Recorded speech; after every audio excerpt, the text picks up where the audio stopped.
สาวไผนามานั่งก้มหน้าอยู่กับหน้าจอคือโพดแท่นอ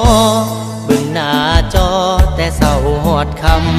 ำเขี่ยไปเขี่ยมาสอกหาอย่างน้อคนงามอายอยากสิถาม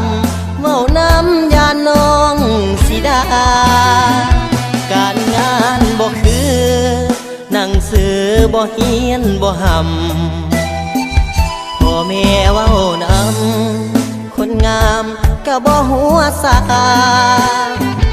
นอนเด็กตื่นสวยบ่สนหาเข้าหาปลา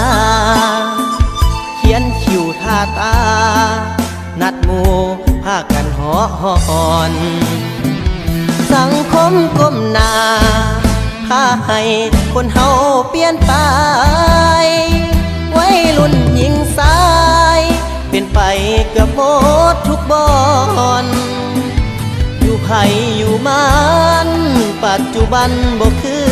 แต่ก่อนยามหลับยามนอนยังแซดบ่มียามว่างลูกสาวไผนามานั่งก้มหน้าใส่แต่หน้าจอสอบหาคนหล่อ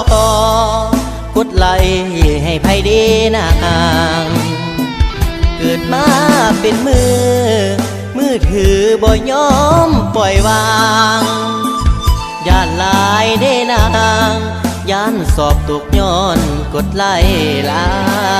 ย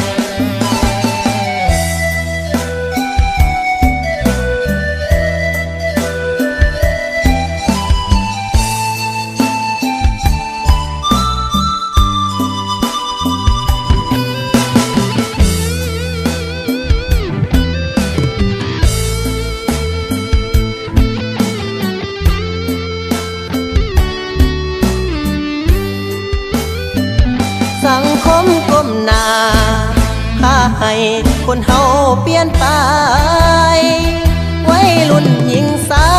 ยเป็นไปกับ